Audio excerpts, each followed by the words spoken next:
umukobwa w'igishusho niko babyita mu Kinyarwanda cyangwa utabivuge umupfapfa uko bibiri batumira abantu mu bukwe bwawe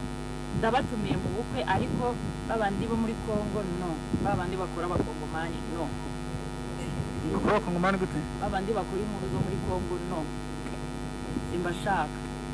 ariko ndashaka kubaza na prefisha kandi ko bagayenze uyu munsi nzakwicanira kuko nawe ungeze hano wa mugore we ungeze hano ungeze hano uramuzi angeze hano ukora inkuru zo muri Kongo se ungeze hano pe kuri umugore uvuga ngo wageze iyo ujya wageze mu ijuru rito ese yarongera kuvuga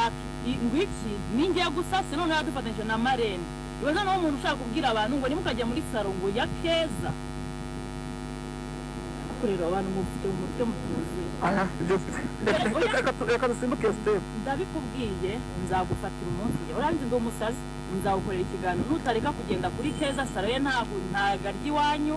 urani Marene yanjye nibitaze guhinduka kuko wagerageje kudutanye SMS wagiye umuha zose arakureba kufata nk'injalo Imana wagize ufite umugabo muzima ufite umugabo w'umwasama nkawe ntabwo rwari kumara kugenda yarambabaje byataye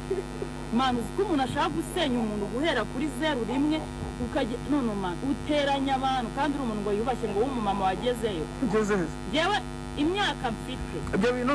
ni mike ahuri nahagusanga nkanakurenga bitewe n'imyaka ufite niyo mfite ngenda cyari muto ariko senya ngiye ujya kuri Marene wanjye Keza we ntazi kuvuga rwose niyavuze ararira nzamuvunira Sikovia mu burakari bwinshi nawe asubije Miki wamuvuze ko atazitabira ubukwe bwe Sikovia nawe ati ubukwe bwawe ari abana nanjye sinabwitabira niba umuntu adashobora kubaha gakire n'indangagaciro nk'iz'umubyeyi abe yagenda mu ruhame rw'abantu avuge uko byagenze kugira ngo hure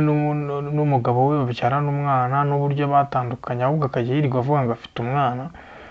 ntabwo nanjye nifuzaga kujya muri ubwo bukwe bwiwe yaba yanumiye yatanantumiye sinzi niba nanjye yabwiraga ariko rwose nashyira umutima hamwe sinzamugira mu bukwe kandi n'uwo mwanya sinawubona nibwo yo yari amagambo ya Mutesi Sikovia yihanangiriza umugore cyangwa YouTuber witwa Miki ukina amafilimi ibi kibazo rero gikomeje gufata indi ntera aho aba bantu bamwe bubahukanye tutavuga ngo barapfa iki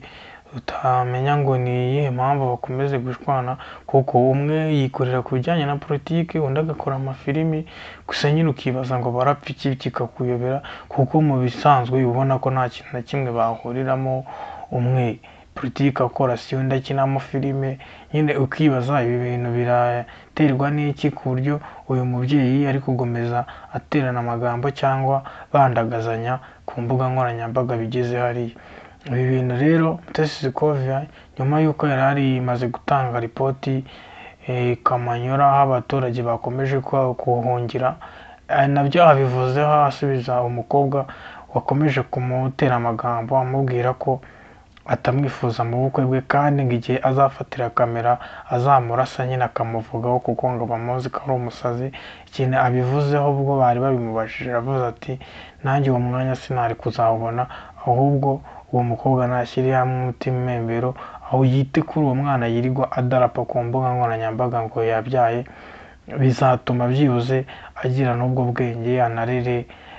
u Rwanda b'umubyeyi w'u Rwanda ariko nta kibazo njye ngomba kugirana n'uriya mwana kuko nta kintu na kimwe duhuriyeho